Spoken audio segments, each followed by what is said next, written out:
welcome to the Real Estate Mogul MD podcast. Thanks for tuning in and taking control of your financial future. This is a show where we not only motivate and inspire, we give you actionable real-world experience to help you live life by design. You'll hear journeys and stories from other physicians, investors, coaches, consultants, and entrepreneurs. And now, here's your host, Brett Riggins. Hey, here we are again. Thank you for joining us today on the Real Estate Mogul MD. And today we're talking with the president and CEO of Society of Physician Entrepreneurs, Mr. Arlen Meyers. How are you doing today, man? Good. How are you doing? I'm doing wonderful. Glad to be here. Thanks for inviting me. Yeah, I'm doing wonderful. And we were just chatting about the weather. We're kind of on two different sides of the United States here. You're based in Colorado, right? Right, Denver. And it's absolutely beautiful out there. I was telling you, I can't wait to get out there. And you are a physician yourself. You're the MD, MBA. Tell us a little bit about your background, Arlen, in medicine and basically where you started and where you're at today. Sure.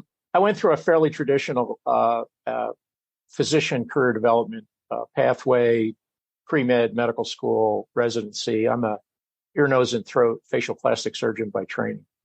I pretty much knew that I wanted to be a teacher in some way, shape, or form, and wound up being basically a professor of ear, nose, and throat surgery at the University of Colorado, which I did for many, many years as my first career. The first career pivot from that was I became an accidental med tech entrepreneur as part of a team that created and attempted to deploy a medical device, which was a device to optically detect cancer in the mouth. I'm an ENT plastic surgeon, so I did a lot of head and neck cancer surgery and oral surgery. That eventually wound up to the second career pivot, which was to teach healthcare innovation and entrepreneurship based on my failures around the world.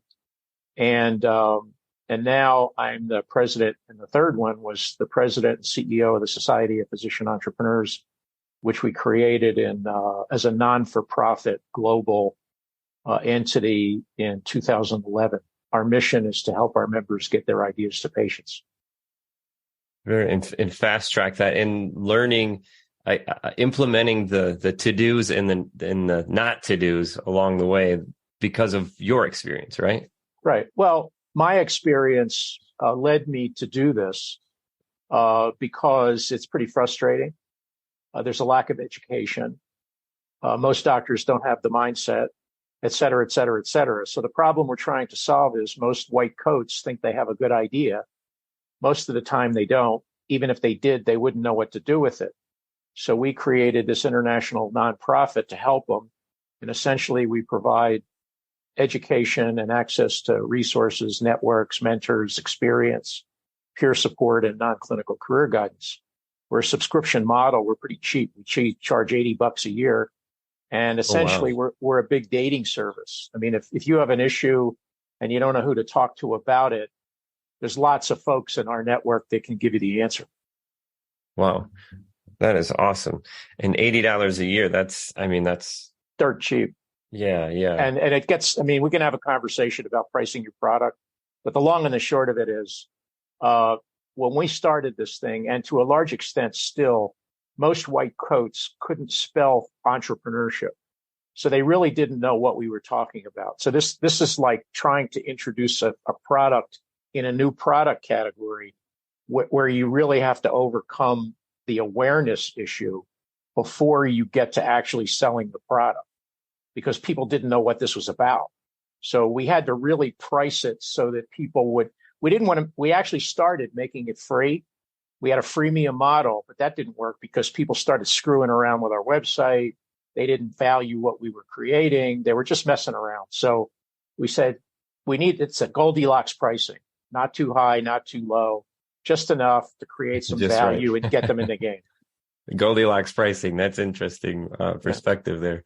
So, and this is very interesting, and we talk about this a lot, this kind of hole in the educational career when it comes to the business approach. But this is, I think, even one step further. It's more than just the business, the entrepreneur perspective.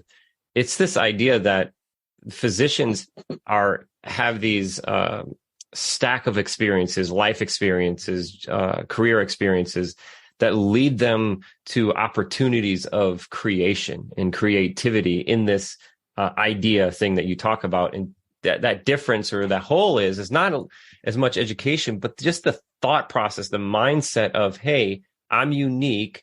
I have this unique set of experiences. Now I have a unique idea. This idea is being withheld from helping people if I don't know what to do with it, right? Right. So basically what I'm saying is that physician entrepreneurship is another way to help patients. The vision actually of SOAP is to achieve the UN Sustainable Development Goal number 3, which is to eliminate disparate global health outcomes. Our mission is to do that through the deployment of physician or healthcare professional innovation and entrepreneurship. And to your point, the large majority of white coats do not have an entrepreneurial mindset. That's not why they got chosen to do what they do. It's not why I got chosen to go to medical school. But if you are going to do this, I mean, there's a lot to it, but fundamentally it comes down to mindset, means, and motivation. Mindset, means, and motivation. Arlen, do you think that, I guess another a good thing to talk about is inside of the career or education, should there be something about, pointing out that this idea that, hey, you're going to have a point in your career where you're likely to have an idea, right? Shouldn't we talk about this earlier on in the career education? Because if we can help people, right, in a medical and clinical aspects, if that's something, then we adjust in the education platform. Why aren't we adjusting in the education platform to produce these ideas? Right. And we're doing that. So part of what our mission is to essentially reform medical education in the world. We have several agendas, and one is exactly to your point, medical education. And I'm talking about pre-med now, because the pipelines actually starts in grade school. So if you look at P through 20 entrepreneurship education, there's a lot of reasons why we should be doing that. Entrepreneurship teaches you a lot of meta skills, but I can't boil the ocean. So I'm tackling what I think I can impact, which is pre-med, undergraduate, medical school, residency and fellowship training, and then career pathways after you finish. It's lifelong learning. So I tell people, by the time I get to a student in graduate school and a PhD program, it's too late. They don't have the mindset. They're interested in it, but in general, they're really not going to follow through. So we really need to tee people up in the workforce pipeline earlier. And I can talk a lot about how we're doing that, but we don't have time. But the point is, we're doing that through the Society of Physician Entrepreneurs. In fact, we've created SOAP School, and SOAP School is offering to medical students and other healthcare professional students, or anybody for that matter. And this latest course is on healthcare artificial intelligence entrepreneurship, because it's such a popular topic now with ChatGPT and large language models, and what can it do for you, and all the ethics. I mean, just all the problems and issues and opportunities. So medical schools are not offering this. We are. So we intend to change the system, and that's what we're doing. Very interesting. I think even staying home more on the pre-med idea, on this idea, nurturing the idea, and kind of like setting the palette in the brain, in the mind of, hey, this can be you, this will be you, and this is how you're going to nurture this, because it's going to happen. Right. And well, there's a couple of ways of looking at it. One is several pre-meds now have already created their own companies. I mean, they're computer scientists, and they're engineers, and they're software geeks, and they apply to medical school. In fact, they have been in previous software careers. They may have started an e-commerce company where they made a lot of money, and they're figuring, well, I did it with shoes. Why can't I just do it with sick care? Mm-hmm. Well, they'll learn that it's a little bit different. It ain't Uber. Mm-hmm. So, but they're interested in doing it. So they come with an entrepreneurial mindset into medical school, expecting us to give them the means and opportunities to carry that forward. The second group are people that are really clueless and just they don't understand that this is a survival skill. And that if you're going to be successful in medicine, as a practitioner, as a doctor, taking care of patients, I tell people, if you don't understand the business of medicine, you have no business practicing medicine. The fact of the matter is, it's a business. And if you don't understand how to balance being a doctor with being someone who has a viable business model, you're going to have a problem moving forward. Yeah, and that problem is going to run into burnout, I think. And it runs into everything from burnout to bankruptcy. Yeah. So the burnout to so interesting, the burnout to bankruptcy and that idea of living a kill and eat kind of life, and understanding that you're trading time for money constantly trading time for money. Do you guys touch into that at all in the SOTE? Yes. So a lot of this, again, the subtext of this is we're doing this for a number of reasons. Remember, we're a nonprofit.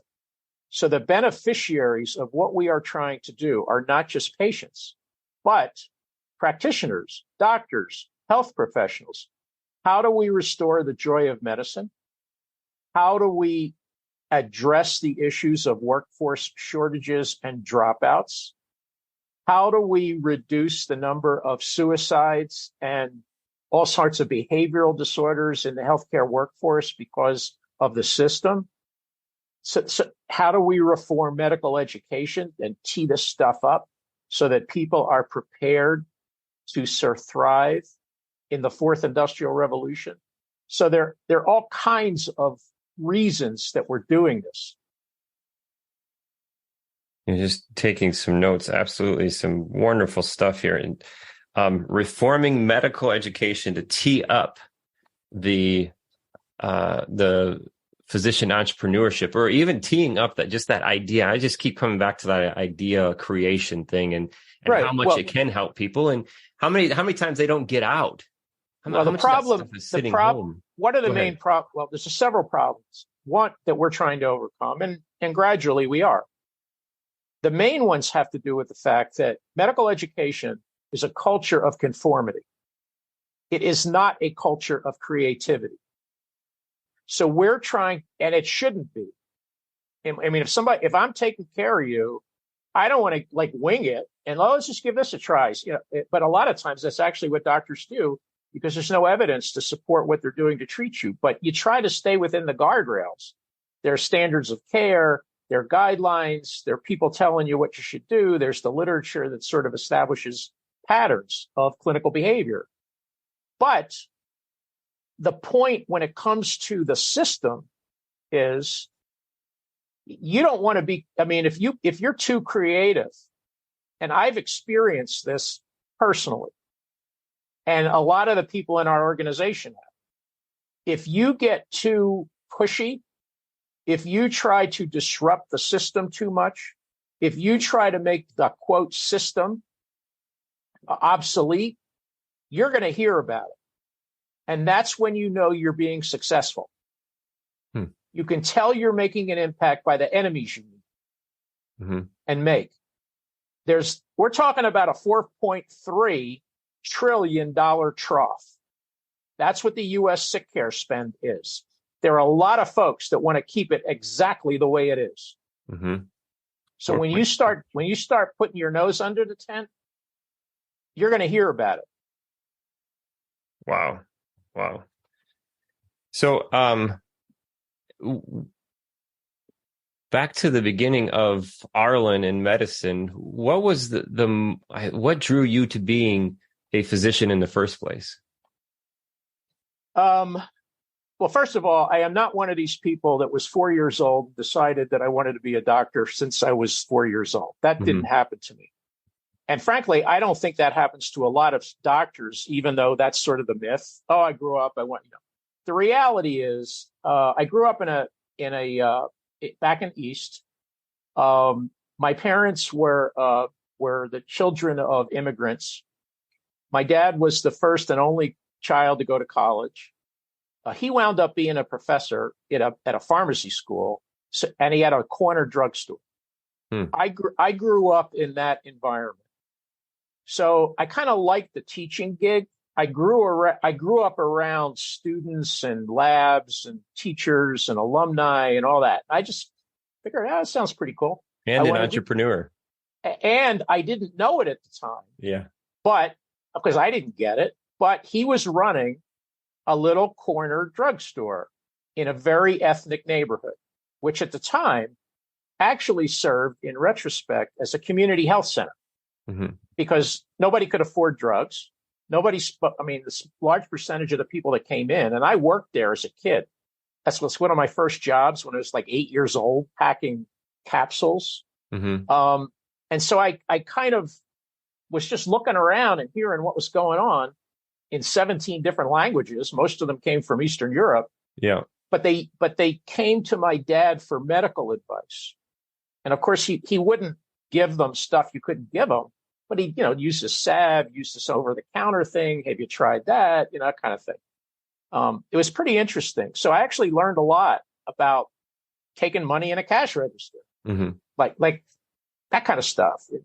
Just dealing with business, customers. Yep. And so that's basically how I wound up doing what I do. And like most doctors, I was good at taking standardized tests. I was good at memorizing a bunch of stuff. I was good at answering questions in an interview that everybody asked you and everybody gets the same answer. I knew how to play the game, and I was fortunate to have won the ovary lottery, which a lot of people don't win. What do you mean by that, Arlen? I was very good at picking my parents. Oh. Some call it, the sperm lottery or the ovary. In other words, there are a lot of smart people, but they don't have the luck of growing up in the right zip code. Yeah. So, and frankly, I think a lot of people underestimate the influence of luck in their career progression. It certainly was. It's still in mine. There's a lot we can talk about to this, but basically, I call this truth be told, TOLD. So how do you wind up being a physician entrepreneur? Talent, opportunity, luck, determination. And in my case, that's what happened. I really did not grow up saying, I want to be a doctor when I grow up. It just happened. Like, I was a smart kid. I advanced through school. I took the opportunity. I was lucky to go to a good high school, college, all that stuff. I figured, well, if I'm going to be a teacher, being a teacher in a medical school sounds like a pretty good gig. So that's what I did. And in your journey, that first experience that you had as an entrepreneur was the accidental tech startup, right? Correct. That was Correct. Right. So what happened was, again, short story, myself and several other people, techies, physicists, this was essentially a device that optically detects cancer in the mouth. And so basically it was a photonics bioengineering play. So I had photonics engineers and other people working on this thing, and we eventually created a prototype and patented. I was absolutely clueless what to do next, because I'm like this grunt in the trenches. I'm this, I'm an academic surgeon doing what academic surgeons do: clinical care, research, education, community service, going to meetings, et cetera, et cetera, et cetera, advancing my career, building my promotion and tenure portfolio, which incidentally does not include entrepreneurship, which is another thing we're trying to change. So I'm trying to figure out, what do I do next with this thing? I got this gadget. It seemed like a pretty good idea. It's had some potential.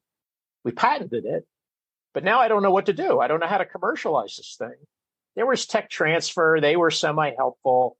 Nobody was teaching me this stuff. So that's why we created the Society of Physician Entrepreneurs.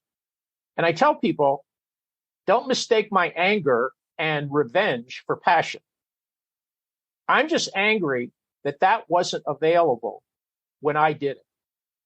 So like every attendant, my job in the operating room is to transfer clinical judgment to the person on the other side of the operating table who is a trainee and say, don't cut that. Here's what's going to happen if you do what you're about to do in this operation. I can tell you what's going to happen. So it's the same thing as an entrepreneurial attendant. I've had enough experience, failures, to have some wisdom, or whatever you want to call it, clinical judgment, to educate other people and impart that so that they won't make the same mistakes I did, and who will now have opportunities that I did not. It's the same parent-child relationship. Yeah. I want you to have stuff I didn't have. I don't want you to make the same mistakes I did. So that's what we're doing. What was the biggest mistake that you made, and what do you think is your takeaway from it? Well, I mean, the biggest mistake I made, it always comes down to people. Don't work with people who just are not get stuff done people. I mean, recently Barack Obama had like a Netflix program, and they asked him, what's the most important piece of advice you can give to the American workforce? Learn how to get stuff done. Too many people just don't get stuff done. And we're seeing that a lot in artificial intelligence now. We could do this. We should do this. Coulda, woulda, shoulda. Show me what you have done.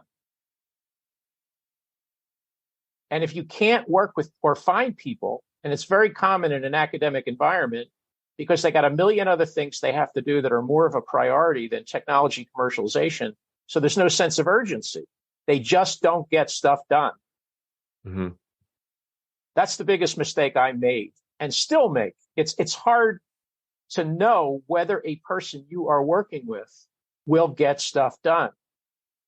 Until you work with them. You don't know. I have an analogy here, Arlen, is being an entrepreneur, and everything I touch, I feel I'm a solopreneur in the way that it has to work. It has to get done, right? Right. And I take off running towards the goal. We're all aligned for this one goal, right? And I take off running, and I've delegated that. I've delegated this. And I feel like when I turn around and I look to my side, there's nobody there anymore. Where are you at? What are you doing? The halfback fumbled the handoff, and they're still on the ground 10 years behind you.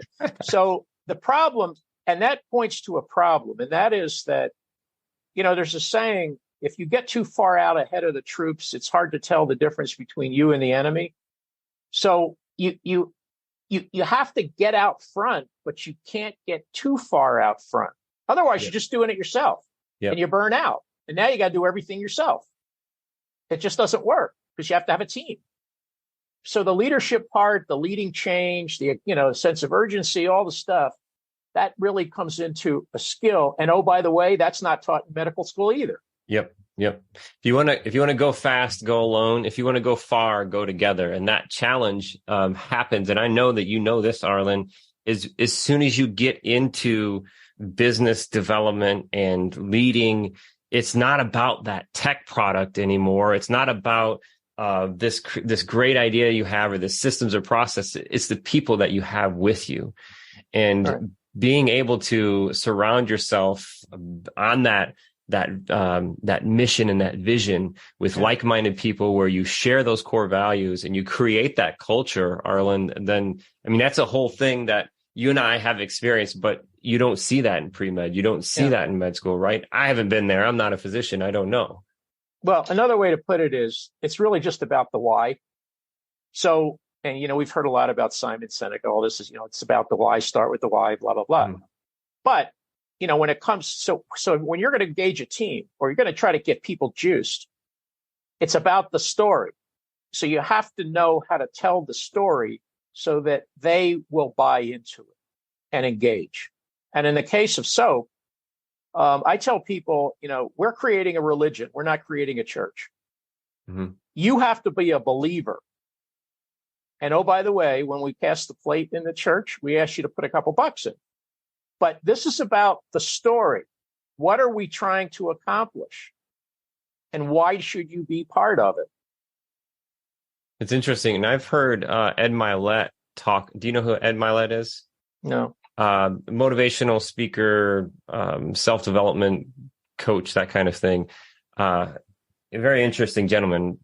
take a look at him if you get a chance. Ed Milet.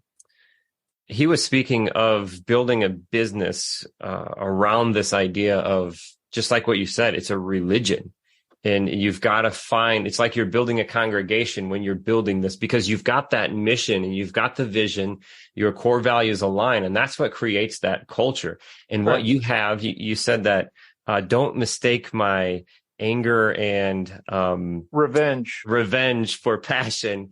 That in you, and the listeners can't see this, but I could see it in you, and I can hear like the East Coast still coming out in you in that direction too. So as soon as you find yourself surrounded by like-minded people with that, that goal set on that destination, then you're going to be moving mountains.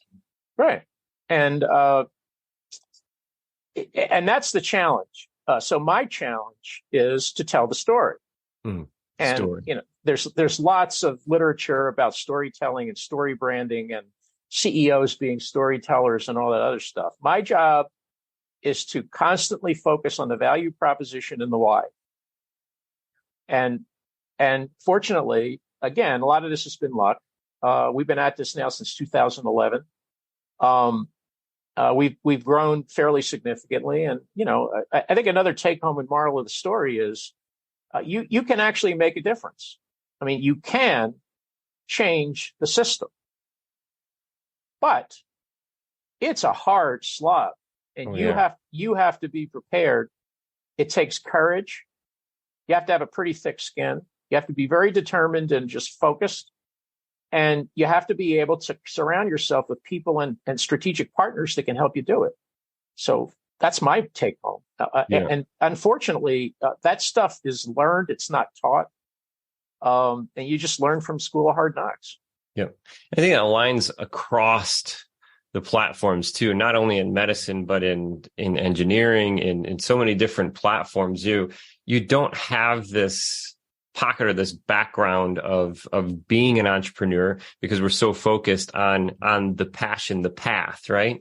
And it could go back to I'm sure you've heard these discussions before on how the education system was created, why it was created to create workers, those kind of things. And in the corporate world, as a corporate person with so many employees, I want what's best for my employee, but do I want them to start their own business? Not necessarily, right? So is that maybe a path that left out this part in training? Because it's multifaceted. It's across all platforms. So I get this question a lot. They say, let me get this straight, Arlen. You want to educate our employees, because remember, 65 to 70% of doctors now work for the man.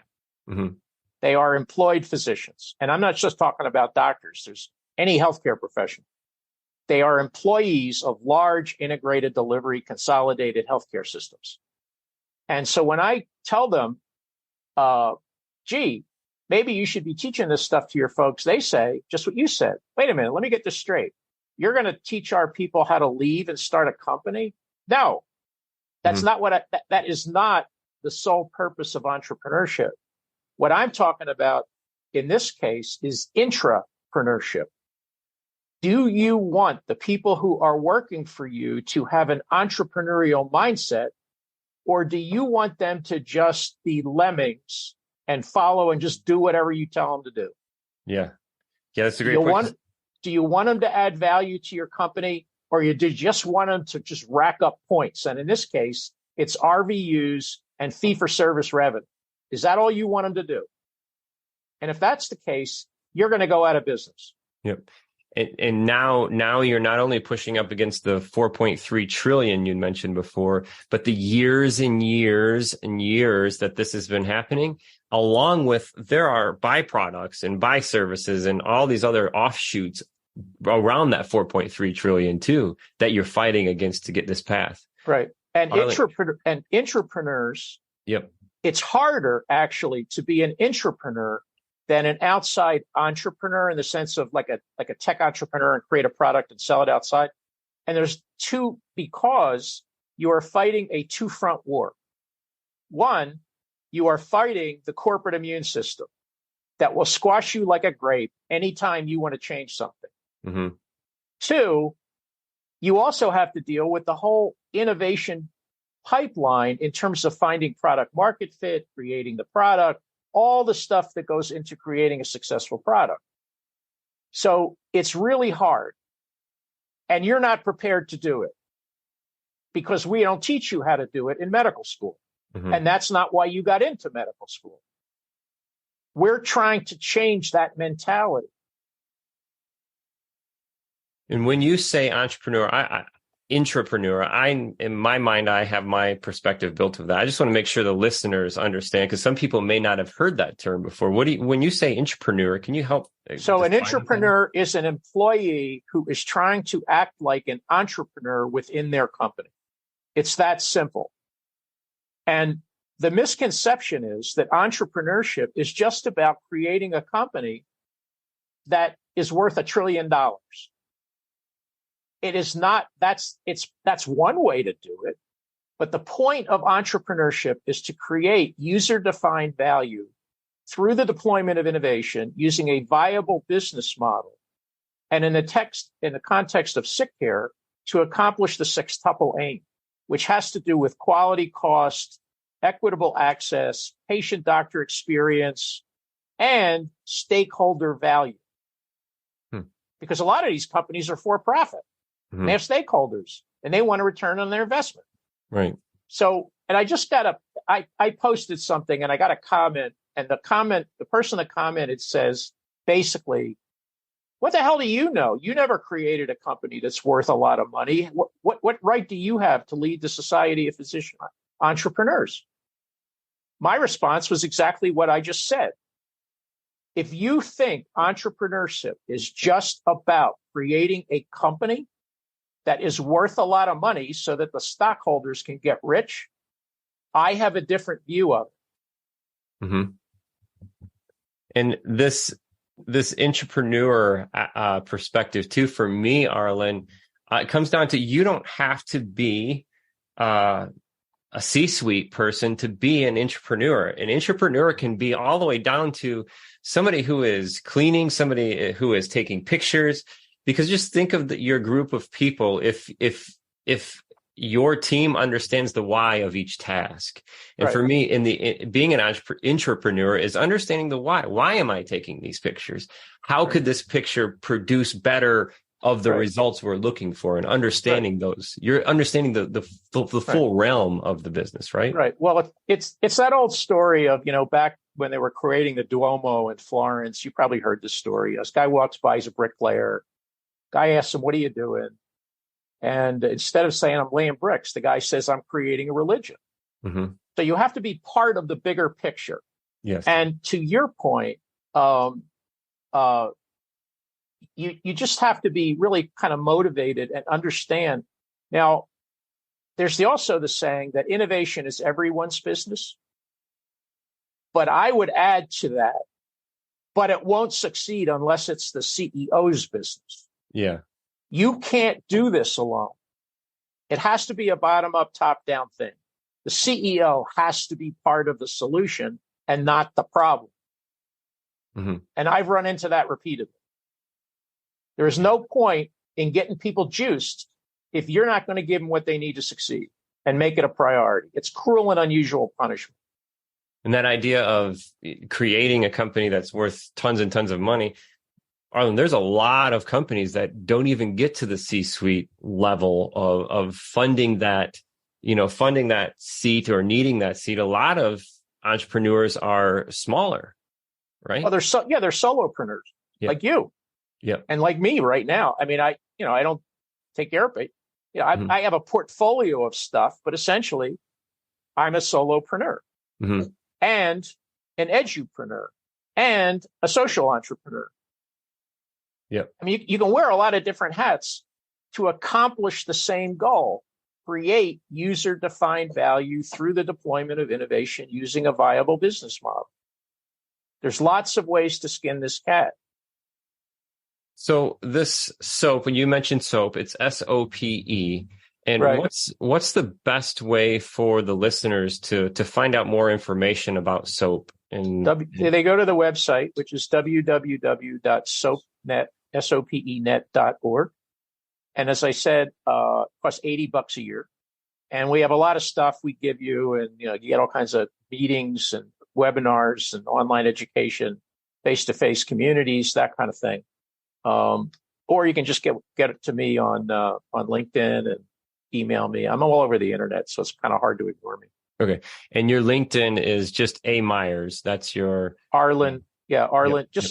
Just search Arlen Meyers. Yeah, Okay. there aren't a lot of Arlens on LinkedIn. Out of all of the platforms, LinkedIn has got to be the worst for finding people. LinkedIn, and I think Facebook is right there too. When it comes to like, if you have a common name, which you didn't even know is common, there may be 30 or 40 or 50 people with that same name, and I can't find because I can't critique the filter, and you would think that LinkedIn would have an AI search engine.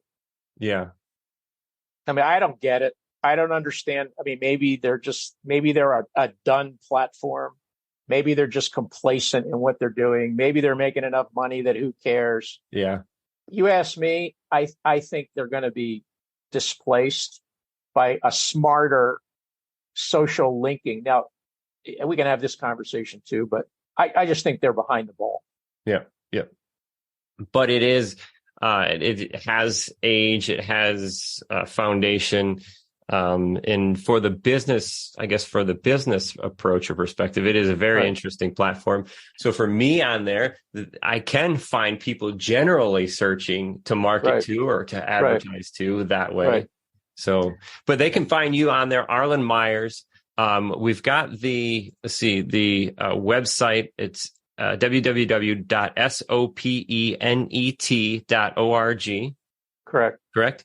To search this out. I mean, this is great. This is a great product. I would also love to put this on physicianwealthsystems.com website as a resource as well too. Yeah. Because I think it should be out there. Right. And since this is a program about financial independence, I don't want to drop that topic. So let me just make a thought. And that is, what we are talking about requires a lot of knowledge, skills, attitudes, and competencies. But it also includes money. Mm-hmm. And the reality is a lot of the decision making that goes into whether to pursue an entrepreneurial career, portfolio, side gig, job, product, whatever, has to do with your personal financial situation. So the average debt of a medical student in the United States is above $250,000. And that's if they don't marry another medical student who's in debt. Right. So now you can double it. So you can imagine what the downstream impact of that is. Delayed family, job security, et cetera, et cetera, et cetera. Buying a house. So one of the things that we're preaching is, why aren't people in medical school and in training taught financial planning? Personal financial plan. If anybody needs it, they do. Mm-hmm. So that's another thing that we're trying to do, because it serves as a foundation for your motivation to pursue this stuff. If you are so deep in debt, you are not going to take risk. Mm-hmm. And it's another myth. Entrepreneurs don't embrace ridiculous risk. They manage risk according to their risk return profile. The average doctor is not going to set up a space tourism company. All they want to do is make a living and be happy doing it. And one way to do that is to diversify. So the bottom line to this is, you must diversify. I don't need to tell your audience your financial portfolio, but you also need to diversify your income stream, corollary to that. And you must diversify your career portfolio. You have to have plan B.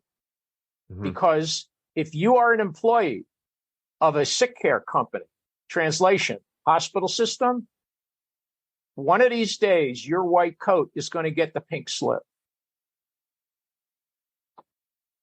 Your white coat is going to get the pink slip. Very interesting. Very interesting. And absolutely diversifying not only your income, but your career as well, too. And since COVID was like a launch platform for so many different things. And even though things are collecting and coming back, Right. The opportunities have stayed open. Right. It's changed. It was like the Black Plague changed feudalism. Mm-hmm. COVID has changed the face of capitalism. And, all the future of work at home, go to the office, the work-life balance, Gen Z attitudes, all that stuff. So I think my piece of advice is, so you asked me, if I knew then what I know now, what would I tell people? And I would say a lot. First of all, I tell people don't take my advice because it's worthless. I have this thing that people that don't have skin in the game, their advice is worthless. So if you want worth, pay me and I'll give you advice you can listen to. But secondly, if you want to take my advice, I would say you need to make this personal, but don't take it personally. You need to not let school get in the way of your education. And you need to create a career ladder portfolio. And I can explain each one of those. But in terms of the last one, a career ladder portfolio, what I mean by that is the value of a career portfolio is like a bond portfolio, where you ladder bonds when they become due to the next interest rate or duration. You need to do the same thing with your career. So as you add more stuff to your career, you're pruning off stuff that's low value. Mm-hmm. I just don't think it's a safe strategy to put all your eggs in one basket. Just be a doctor seeing patients. Right. Yeah, those 3 great points there. And don't let your education, don't let your school get in the way of your education. Yeah. So learning, don't let that stop you. Don't let the school stop you from learning, basically. Is how I 70% of what you're going to learn will come from experience. Yes. 20% will come from the people that you know. 10% will come from your education. Wow, that's amazing stuff, man. I think on that note, it's a great chance for us to wrap. And I know there's listeners out there that are going to go to soapnet.org. I think this is a great spot. Like I say, I'm going to link it up on our website too and keep things rolling. Don't take my advice unless you pay for it. So you got some skin in the game. Come on with it. Yeah, that's exciting. Thanks, Arlen. Thanks for your time this morning. I really appreciate it. And it's been a blast diving into this. I know we could talk for hours too. Yeah, it's been fun, and I'm happy to come back and share some more wisdom or whatever you want to call it. Right. Yeah, no, that's awesome. And thank you for the listeners out there today. If you have any questions, you can shoot them to us. You can go to soapnet.org. You can find Arlen Meyers on LinkedIn. You can also email us at info@physicianwellsystems if you have any questions about the podcast, any questions or suggestions for episodes. We love to hear from you guys. Go ahead and give us a shout. Don't forget to rate us on the Spotify app or the Apple, whatever platform you're listening to. And until next time, thank you again for your time. We'll see you next time.